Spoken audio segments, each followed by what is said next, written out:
The first thing I'd like to do, just so I have it on tape, is to get your first and last name. Lilly Kodama. And is Lilly a nickname or full name?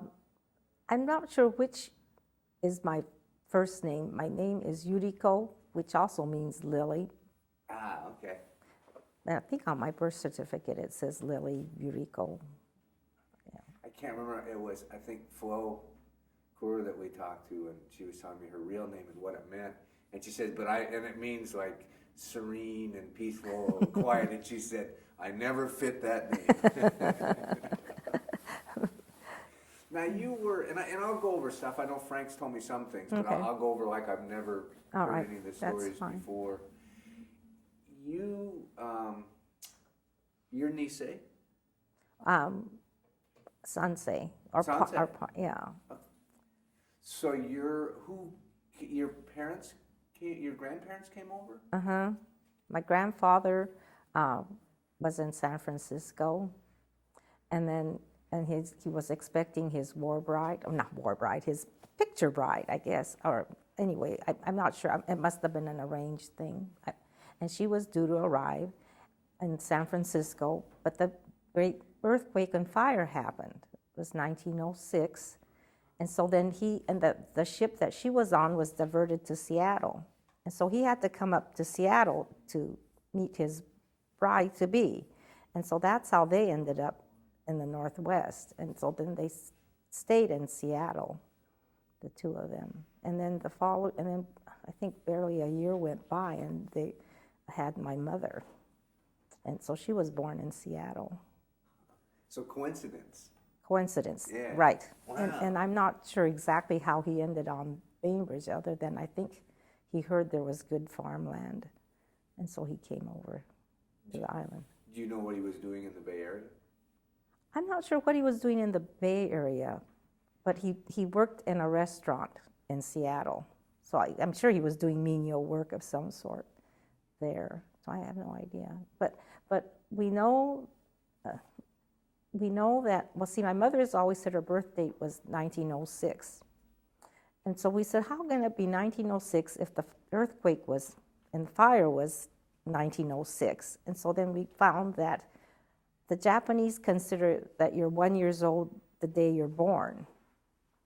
That's how they designate age in Japan, I think. Anyway, and so then when he needed birth certificates for all of them, then he went from my mother. So all of her siblings are actually 1 year old, younger. How is it younger than it designates on their birth certificate? And so we got that all straightened out. We were talking among the aunts and my mother, yeah. Wow. Huh. Anyway, And most people would try to work the other way and make themselves 1 right, year younger. Right. And so I think he probably didn't speak English very well, and they asked how old she was. My mother is, and so he said, so then whoever was taking down the statistics, said, okay, she was born in 1906 then. And, What was your mom's name? Shigeko. What was she like? Oh, she was, what was she like? No one's ever asked me that point blank, and I can't tell you. I guess I should narrow it. Well, was she strong and outspoken or quiet? She was quiet, but she was strong. The only example that I could give you is that, when she was born, this is going to be a long story. My grandparents, my grandfather's idea was to come to America and make lots of money and then go back to Japan. And I don't know why he got married, but anyway, why he asked for a bride.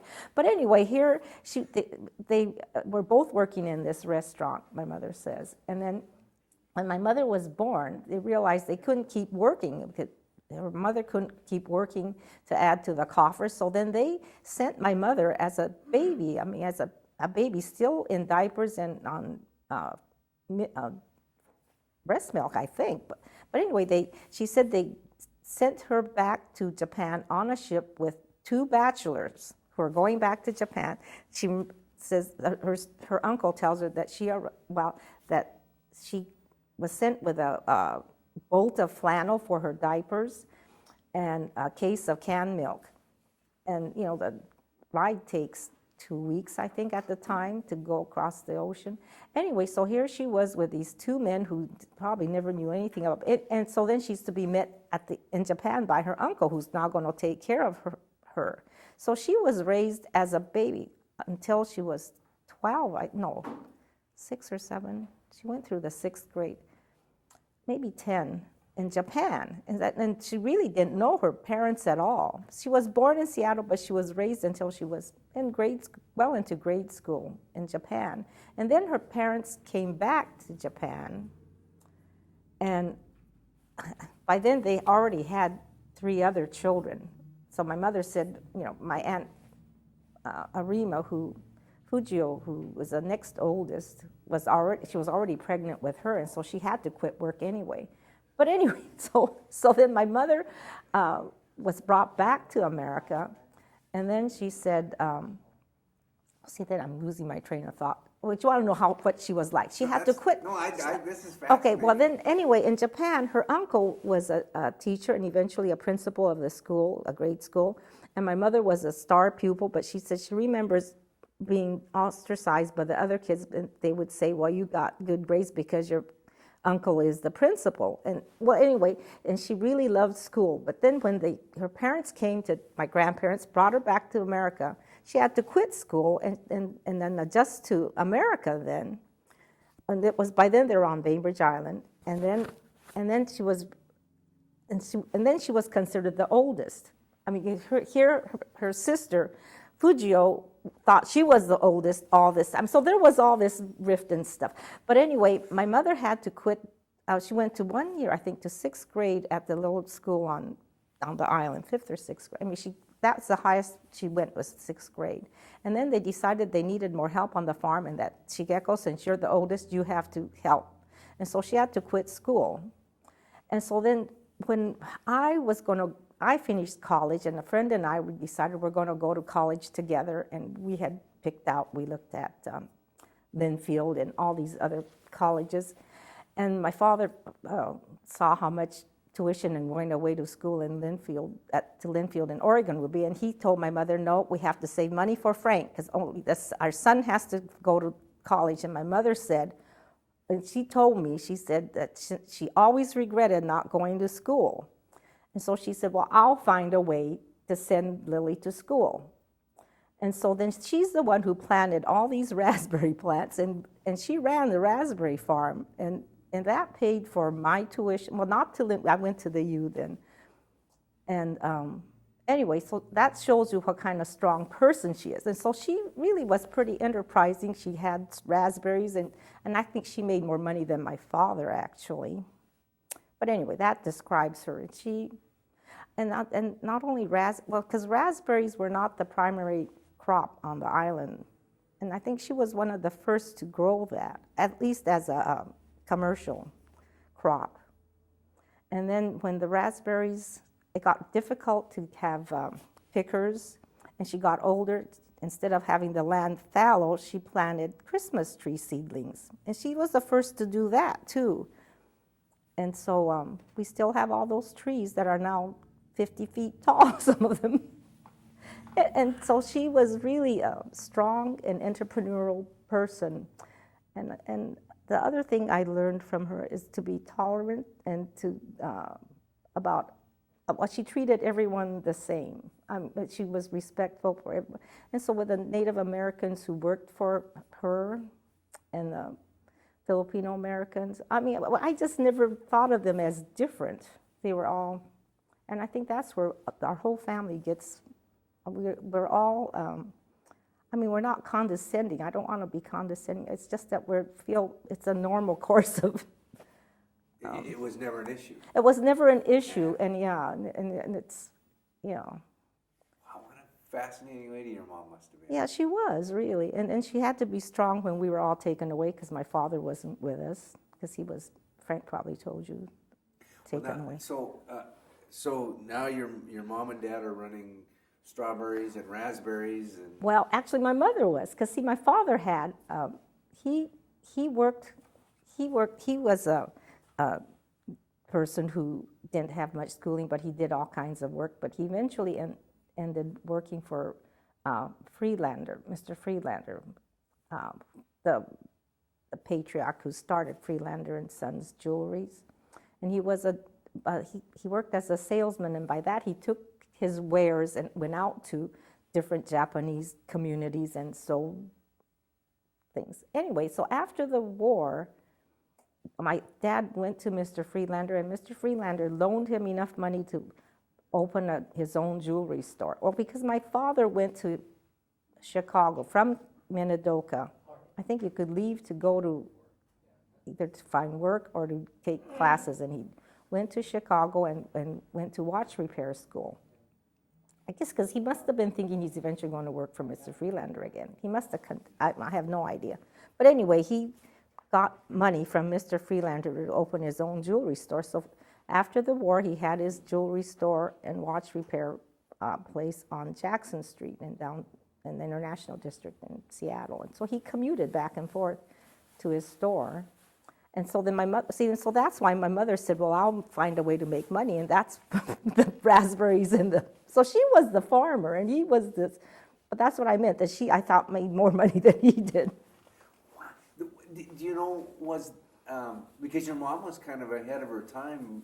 Oh, she was that way. And in fact, another thing I remember about her, she was out in the field, and I would spend, well, I guess as the oldest, I always felt, well, guilt does wonders, but I felt that I felt responsible in helping her. I mean, there were times when she had all these children of friends staying at the house to help pick berries, and she needed someone to cook because she couldn't do both, cook and for them and watch the pickers out in the field because she had all these other pickers to oversee too. Well, anyway, so I would spend summers or raspberry season here on the island with my 3 little kids and do all this. But anyway, she was out in the field, and she came back in just steaming mad. And she was out there to meet some man who was going to do some work, I mean, some big job. And she came in and she said, that man, he thought that I was a dumb woman, not only dumb woman, dumb farmer, and dumb Japanese. She said, that's all that I... And I just remember that. And I always think, oh yeah, she was ahead of her time, because she was entrepreneurial and... and she was determined that we would go to school, that I would go to school. And so, yeah, all 4 of us went, not just Frank. I mean, because there's 3 sisters and Frank. And wow. We all went to, all graduated, you know. So, so now your dad was taken away before? Before, well, because the farm that we're running was originally my grandparents' farm. I mean, that was the farm. I mean, so then, well, that was the thing. She was the oldest. My mother was the oldest. And what my grandfather did, and it happened to be maybe a year before Pearl Harbor, when he said, now it's time for me to go back to Japan. And by then, his wife, my grandmother, did not want to go back to Japan.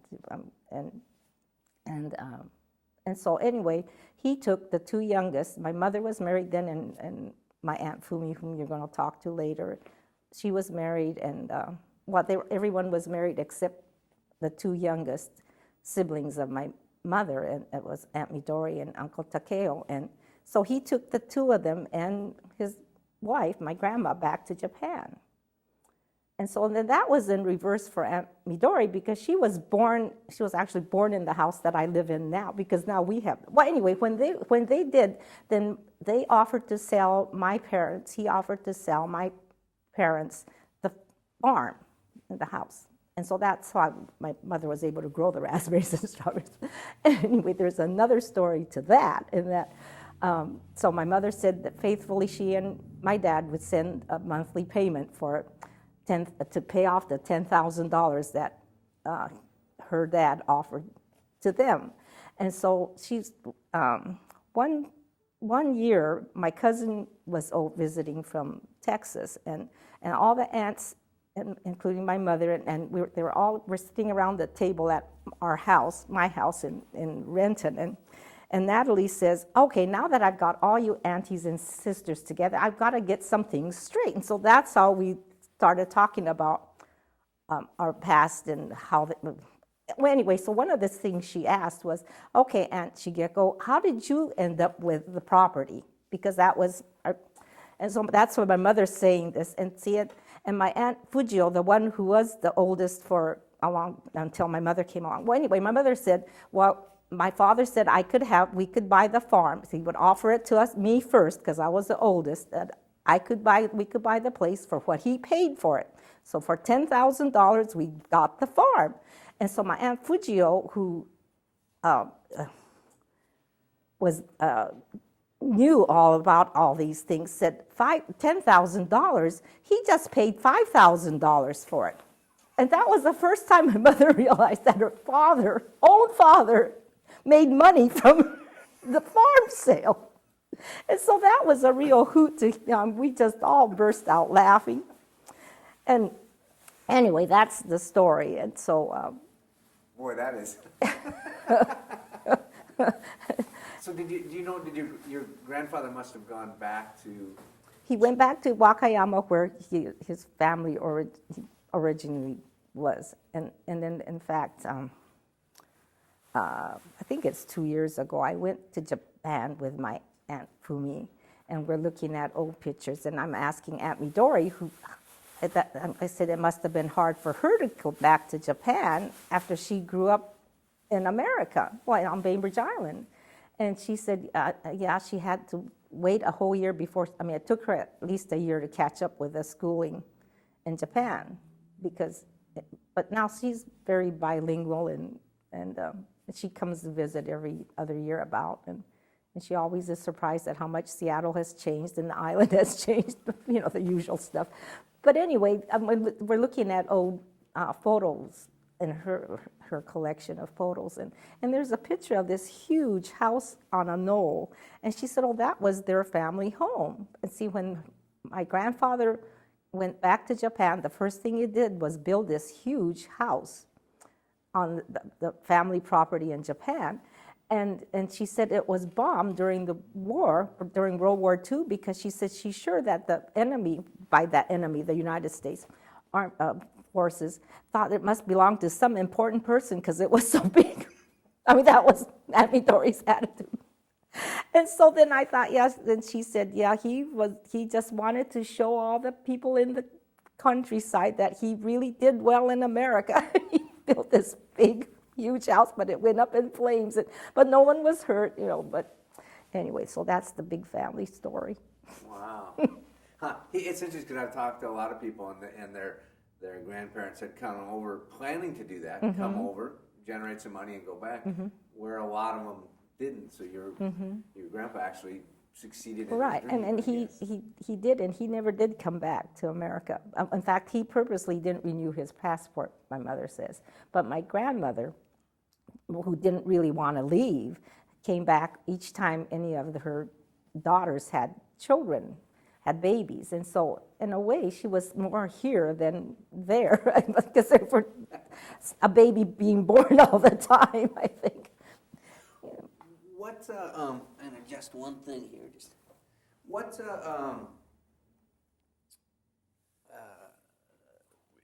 in separating your father from the family? Oh, that's what I was leading to. Good Which thing is you fun. remember. It was because, okay, and then my parents lived in Seattle, and then my mother, I guess I'm trying to get to when they actually moved to the farm.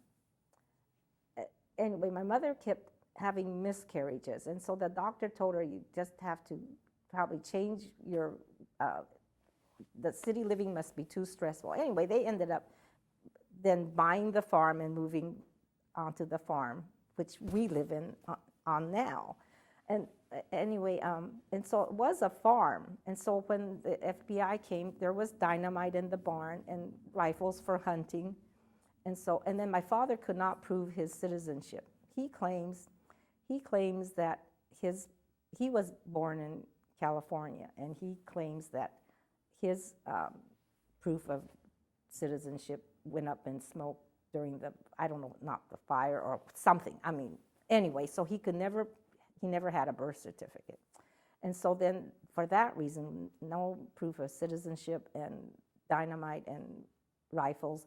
He was taken away with all these other heads of household to, I guess it was a jail in Montana.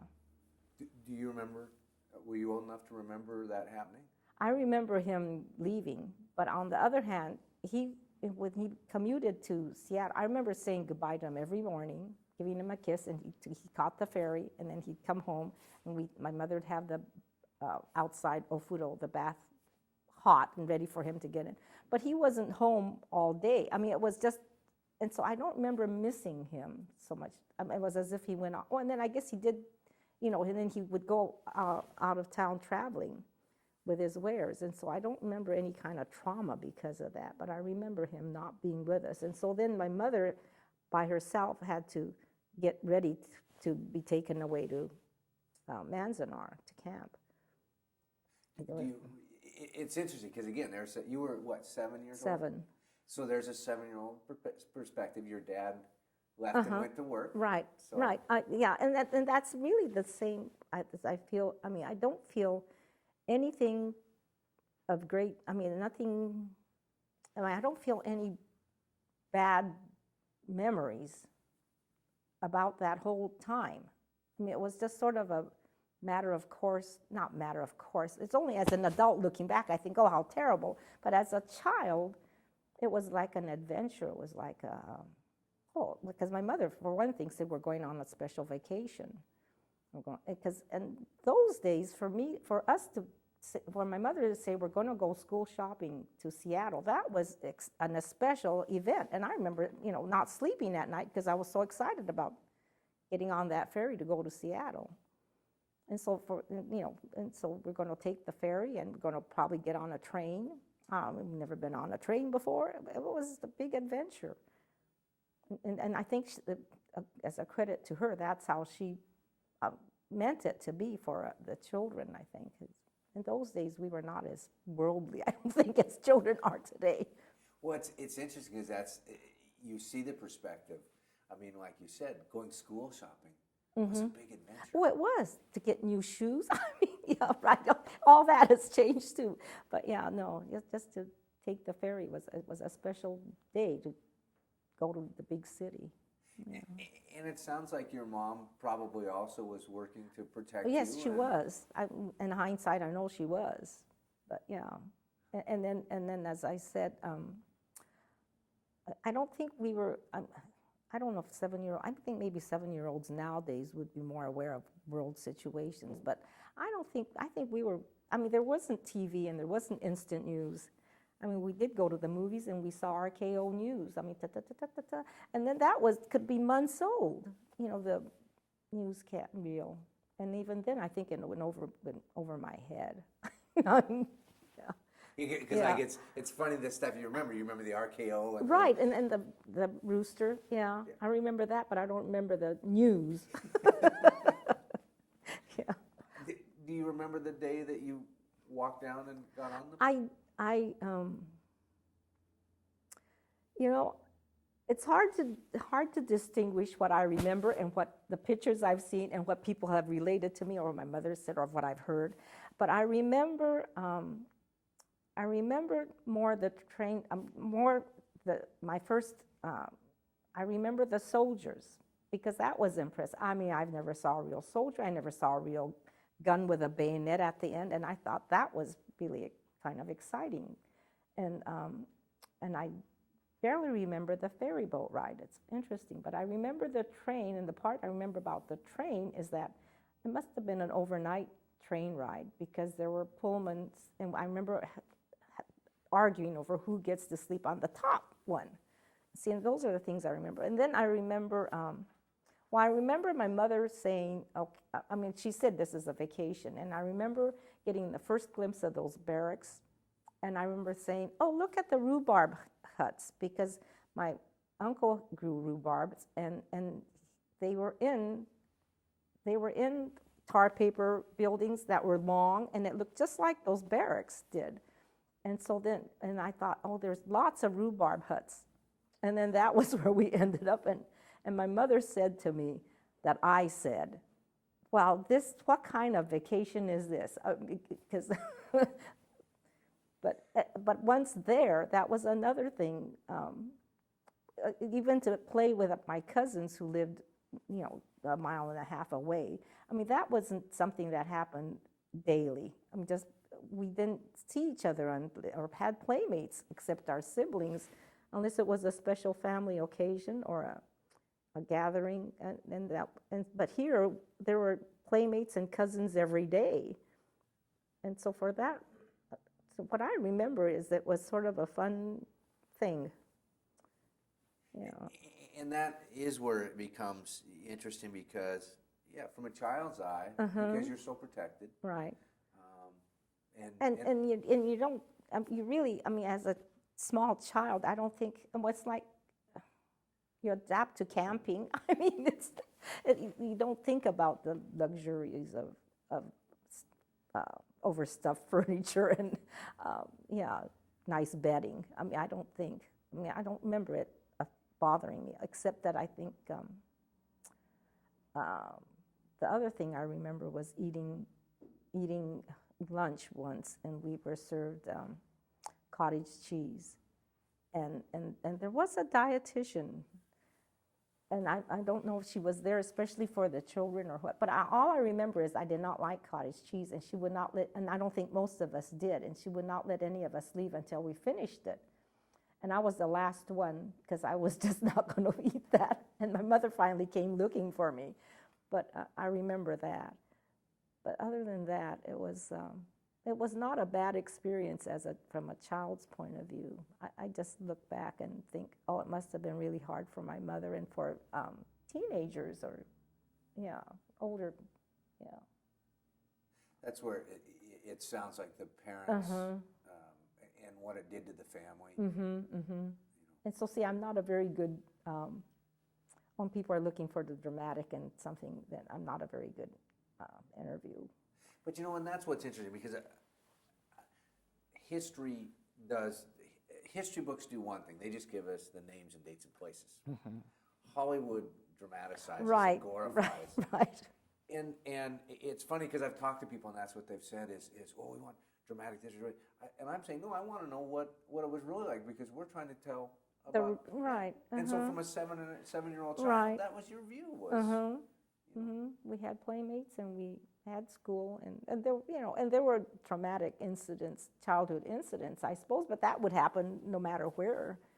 There were bullies, and I mean, the same kind. I mean, it's the same no matter where and what environment, I think. Because it's interesting to look at the book and to learn more about it. It became a city.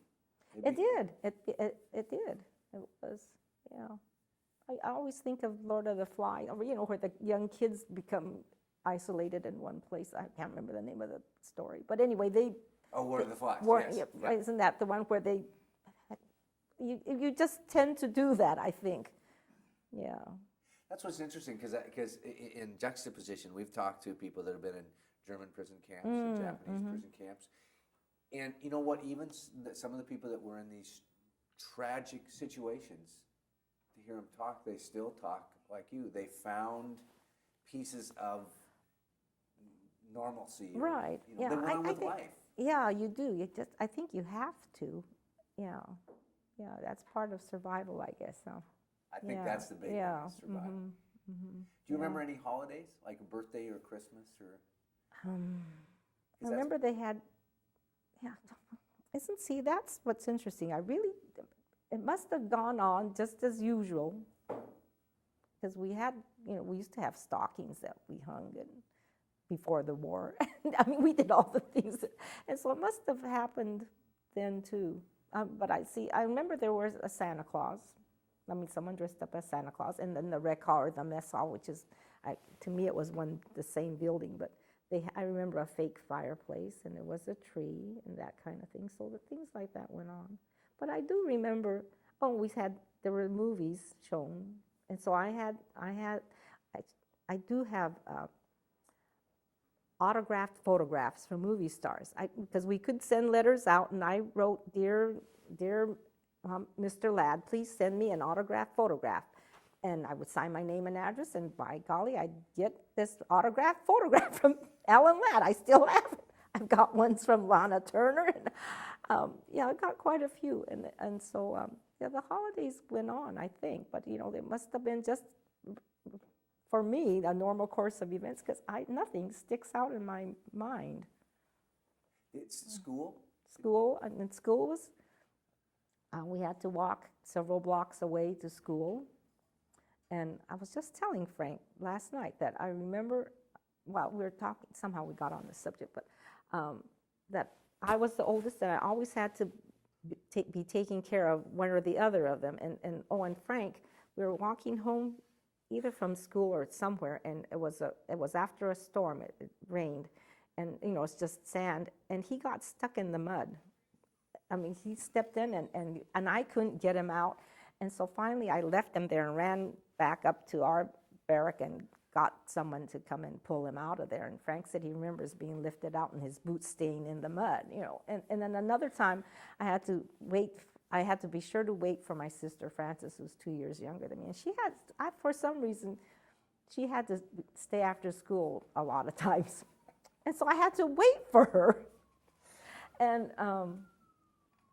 yeah, and then I'd be mad because all my friends had gone on ahead without me, and here I'm waiting for my little sister. But see, I remember that. But I do remember two of my teachers' names. One, and I remember their faces and everything. One was Miss Schmidt, and another was Miss Dubois. Dubois. Anyway, and Miss Dubois was really young and pretty, and Miss Schmidt was tall and slender, and sort of if I look back and I could see her face, she looked like a typical, quote, old maid. I mean, you know what we considered old maid then. Yeah, and they were my first and second grade teachers, yeah. So I remember that. It's always interesting, those little things that you remember. You know, some people remember all sorts of things. I know. Well, I think about all my college courses and college classes, and the funny things you remember are really mundane stuff that a teacher just threw out, just off, you know, over here, and then here you're studying all these things, and I remember them for the test, and I've completely forgotten. Yeah. Did your dad then meet up with you? He met up with us. I mean, they were released, and he met up with us. And then, and I can't remember if it was in Minidoka or Manzanar.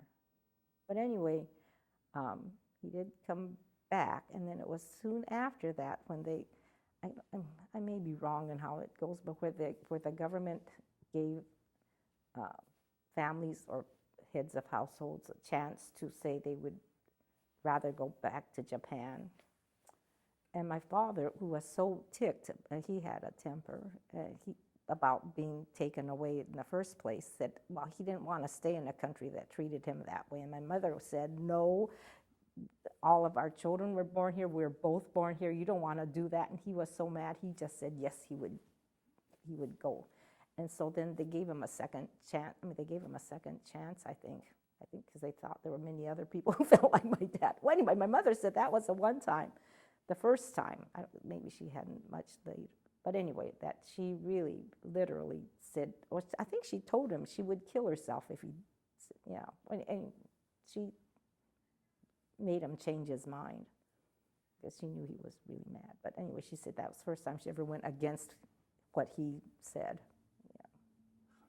And so, but then soon after, as I said, then I think from Minidoka he went to Chicago and went to watchmaking school, watch repair school. So, but the family didn't go with him? No. He went by. Right. So, and you went from Minidoka to Manzanar? No, from Manzanar to Minidoka. From Manzanar to Minidoka. Mm-hmm. And then from Minidoka. And then when the war ended, my dad came to the island first. He said, I'm going to go back to Bainbridge to see what it's like before I bring the family back. And so he came, took a trip here, and then he came home, and he said, he came back to Minidoka and told us that, no, we could go home because everything's fine. The neighbors were happy to see him, and then while we were gone, the Filipino men who had originally worked for my grandparents, had continued to work, around the farm for my parents, even if my dad was going into town. They moved into the house and took care of everything. And so and when we came back from camp, then my mom and dad gave Felix a corner of their property. And so his wife lives there now, still. Wow. Yeah. So because everything was intact and everything was fine, the taxes were paid, and they kept the farm going. And by farm, it was strawberries, and it was left over from what my grandparents had begun. Wow. Yeah. And then they have the two families grow up side by side. Yeah, we did. Wow. Yeah. So. Do you remember, again, you were a 7-year-old, do you remember facing prejudice after Pearl Harbor happened? Or? Not, I don't remember any of that immediately after.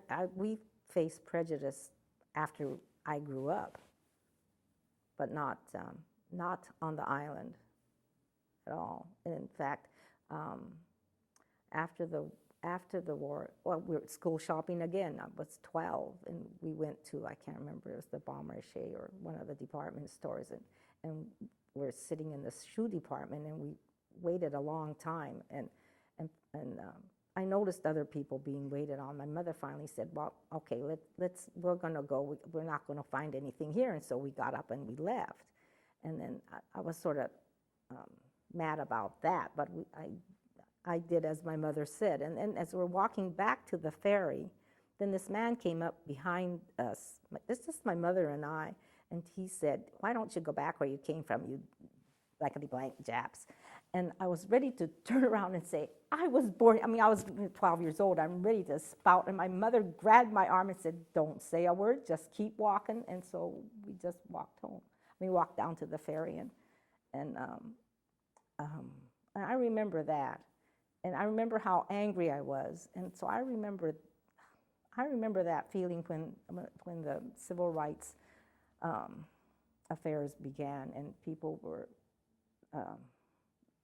they became violent and burning things. And I thought I could relate to that. And if my mother weren't there with me saying, and I were with, teenagers or young college kids, I could see getting caught up in that just by the sheer anger you feel.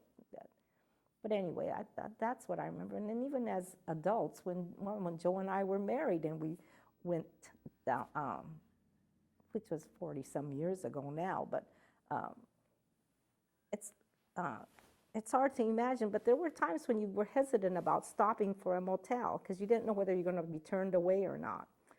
And one of those kind of things, too, I could relate to the blacks, because I think, that's a horrible feeling. We would drive up to a cafe, and it was in Eastern Washington, I think, and they would ignore it. I mean, there wasn't room at the booth, so we're at the counter, and nobody would wait on us, even at the counter. And so then Joe says, let's go and leave. And then even when we were looking for a house, a real estate agent finally told us, well, I'm sorry, but the neighbors, the people don't feel they could sell to you because they're concerned about their neighbors. And we were told point blank that. And that was, 45 years ago, 42 years ago. Yeah. Well, and renting for an apartment, we were turned down, and we were told to our face that's because we can't rent to minorities, is what they said, or to Asians or Japanese. So it wasn't really that long ago, and so then it's just recently, I would say that I feel comfortable. I mean, I forget that, and you don't think about it anymore, but back then it wasn't unusual. I wonder if your parents had those feelings during the evacuation and. That's the other thing. As a teenager, as a child there, I didn't feel anything. But afterwards, as a teenager, I think, for example, for home ec or one of the classes, we were to keep track of what we ate, our meals. And I would make up, I didn't write rice and sukiyaki or seaweed, and I made up things like roast beef and bacon and eggs. I mean, I just wrote down what I thought would, quote, American would be more acceptable. I mean, it's sort of laughable now when you think that sushi is so ubiquitous, it's everywhere. But I mean, eating seaweed is nothing, or even octopus. But those are things that we did eat. I mean, we went hunting for octopus and prepared it at home. But I was not going to let anybody else know that. And so those are the kind of things I think are ramifications from, because you want to be so accepted, and you want to, just for a man to say, go back to Japan, you blah, blah, blah. Well, for a teenager, you just don't want to be ostracized or to be thought an enemy or different, and I think those are, and so then I think my parents too, I think the Nisei, they probably did try really hard to do away with their culture. I think it's just recently that people feel comfortable enough to say, oh, here we're unique and this is not something to be ashamed of, or that it's not wrong. It's an interesting perspective you just gave on it, because you talked about being a little girl in the camp and it not really having an effect on you at that time. Right. But yet, later in life, the psychological warfare, basically. Right. There were ramifications, but not till later. Yeah, when you're a child, and I think it. How old did your mom live for a long time? She was 89 when she passed away. 88 really, but 89. Yeah. Depending on whose calendar. But yeah. Did you ever have a chance to talk to her about camp, or was that just a thing that? I guess we didn't directly talk about it. It would come up in conversation. It wasn't as if she was keeping anything from us, but I guess, that's one of the things we didn't specifically see. That was another thing. I think we just put that all out of our, get on with it, and we talked. It's more recently that we're all talking more. Well, I think, again, when you look back at that, because that would be my parents' generation, and there was a lot of stuff they did. Just the generation as a whole didn't talk about. Right, right. And I think, and I should probably be telling my children more. But, we all have our own little, and I guess we're all busy. We shouldn't be too busy, but we are. We seem to be just, Carpenter's house is never finished. Right. Have your children, how many children do you have? We have 4. Have they asked? I mean, are they aware? Oh, they're aware. And they've come and gone to Uncle Frank's, presentations and that sort of thing, and they're more aware, I think, of what we've gone through than I was of what my parents have, I think. But never, really sitting down and for them to specifically ask, okay, now tell me all about it, that kind of thing, just would come up, Do you have grandchildren yet? We do. We have 3 granddaughters. Are they old enough to? Alyssa maybe. She's 7 or 8. I think she's 7, going to be 8. So she's getting at that age. Getting at that age, yeah. Because a lot of times it seems that things skip a generation. Yeah, they do, don't they? Yeah. They've always said that children and grandparents have one common enemy: the parents. I mean, they kind of gang up on each other, Well, so. I think that's a good observation, because I think that's why all this has come out. It's because the younger, that 3rd generation, has been questioning and publicly coming out, about the Japanese experience, etc. I think, and then they've gotten upset enough about the whole thing to make it be known. Because I would assume, and it's a big assumption I'm making, but to some of today's generation would look back and be frustrated and say, why didn't you riot against it? Or Right. Well, I've said that too. I think I did say that.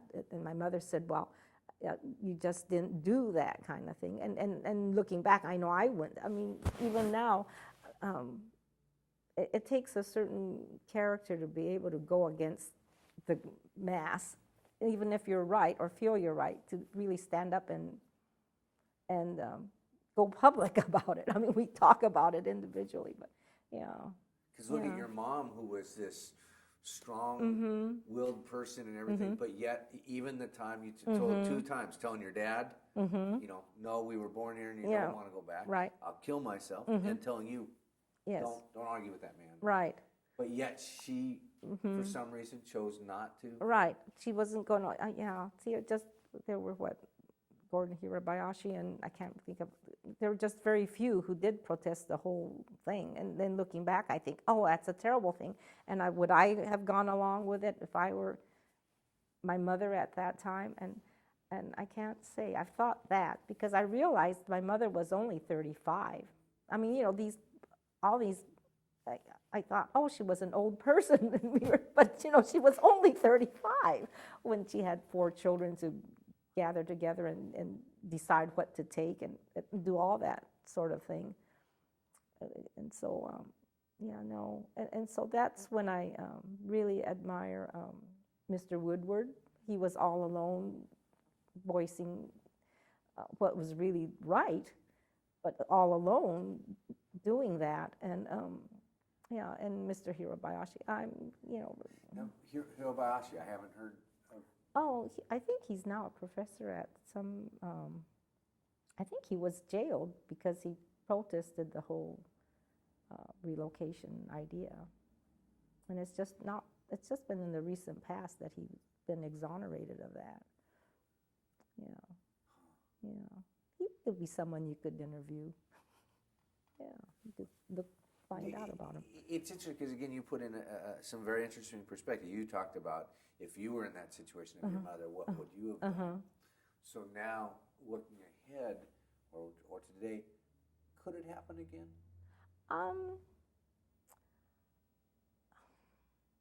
Well, by that, do you think there'll be enough people protesting? No, I think, could the government come in and do what they did before?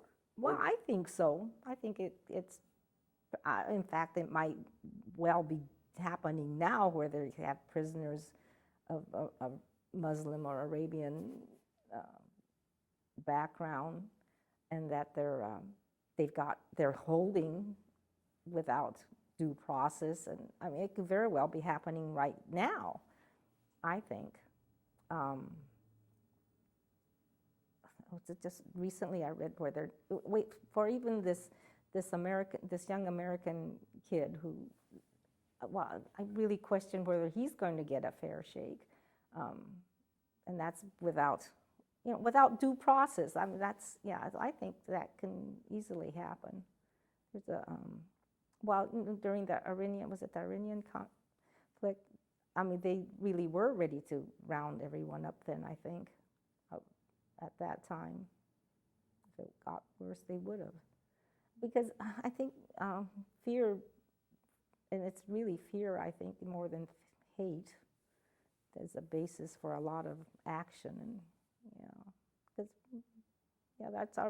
we're all human, and that really was all of our gut feelings when the Twin Towers went down. I think everybody was ready to do anything about that.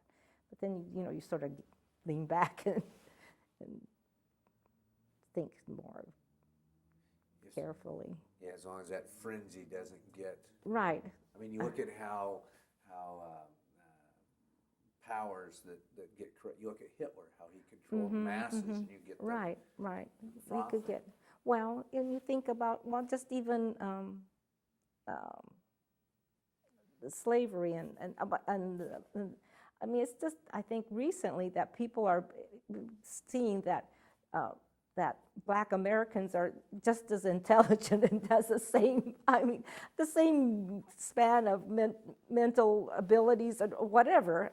I mean, that we're all the same human race, but it's amazing how we can pigeonhole and get caught up in stereotypes and propaganda, but that's human nature, and human nature being the way it is. Yeah, I think it could happen again, but I think there's a funny story. My daughter-in-law's niece, she's Mexican American, and her niece was going to the University of Washington during that Iranian conflict, and she was registering, and so she was waiting in line, and when they got to the window, and they asked to see her visa, and so then she whips out her visa card, and here they are looking for her visa. Because she looked like she could be Iranian. And so she came back with that story, and we all just laughed. But at the same time, it's sort of sad because they were really looking, well, I'm sure they're doing the same now with the Muslims. I mean, with the students, especially with people here on their student visas. So some things don't change, and human nature is one of them, I think. Yeah. It's that, and it became easy to identify, just like with the Muslims, because they may look different. So the assumptions on anything that looks different. Right. And that's what's so, I've heard this comparison before with the Oklahoma bombing. I mean, here was this white male, and you don't go around rounding up all white males because, well, it's just not as easy to do. And it was quite a while before they came to the assumption that it was a white That's man. right. I mean, because the first assumption was it had to be a Middle East terrorist. Right, exactly. And then when it was a white male, it was real hard to accept, and especially one that had been in the Marines or whatever. Yes, I know. So, so it's, So your grandparents were back in Japan during World War II? So, and you saw your grandma afterwards, but not your grandpa, or did you ever go over and? No, I never did. But my grandma seemed to be at our house a lot. And the reason I know that is because I could understand some Japanese, and until I went to kindergarten, I think I spoke mostly Japanese. I mean, I spoke English too, but I could understand and I could blab it back. But it's all 5-year-old Japanese. I mean, I don't feel comfortable using it in Japan, but So you never were old enough to have a perspective to hear her view from Japan looking back? No, but I did ask my Aunt Midori, and she said, because then her brother, my Uncle Takeo, he ended up in the Japanese army. And so then I asked about that, and she said, her mother used to bring special foods to him when he was in training. And finally, he told his mother, don't bring me any more things because he's already being ostracized because he was born in America. And so she was giving him special, I guess it must have been a place close to their home because she was able to go there and deliver homemade food or, I don't know, goodies anyway. And so he finally told, and so Aunt Midori said she remembers that. And so then I said, well, asked her if she felt any prejudice and she said, well, this is a small town and everybody knew everyone, and their family was an old family there because her uncles and everyone was still around there. And so she said, no, she didn't feel any of that, but they did use her, I think she did do some interpreting because she could understand she could read and write English. But I don't know if it was for the government or what, and she said, no, she didn't feel any of that prejudice that we felt. Not on Bainbridge. I can honestly say I never felt that on the island. It was only in the big city, and then. That's the one thing that again, as we've started, this story's unfolded in front of us, at least from the perspective that's been given us. Bainbridge was a very unique situation. And I think it still is. It's very liberal. So. Wow. Do you think that there's a message that needs to be left from this for the generations you and I'll never meet?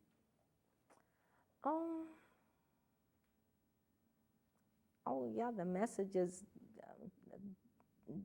judge not so quickly, no matter what, whether it's, and I guess when we should stand up and speak out, I think, against prejudice and I guess intolerance and. As a young child, were you aware of the war? I guess I must have been aware. I knew there was a war, But I look back and I think I didn't think of it as, I mean, I think it not as as a child, it wasn't anything, I guess, that bothered me, enough to get upset about. But I know there was a war because there were, I remember little things like the banners hung in the windows of the barracks of families where they had sons in service, and I remember seeing one star, and I remember passing one that had 4 stars in it. And so I remember thinking, and my mother must have told me that stands for a son in the Army or the Navy or service, and so I remember thinking, wow, they have 4. I remember things like that. So I know there was a war, but other than as being, as a child, I think it was a matter of course. I mean, we were, Which is interesting because going through history class growing up and studying how you think, everybody must know of any age. But then I think of myself growing up, and I was young during the Vietnam War. I knew there was a war because of you, but I didn't know what it was. Oh, yeah, so you had to, right, as a child you wouldn't, no, because I remember the Vietnam War because our son was born, or he was just 1 or 2 years old. When did it start? Well, anyway, he's 44. Anyway, I remember thinking, oh, good. I mean, the war will be well over by the time he's eligible. I mean, by the time he could be draft age. Well, he was draft age before then. I mean, so he must have been a young kid then. But I remember thinking, okay, I won't have to worry about that. But it was, that war lasted a long time. And so I remember that, but. Well, thank you very much. You're welcome.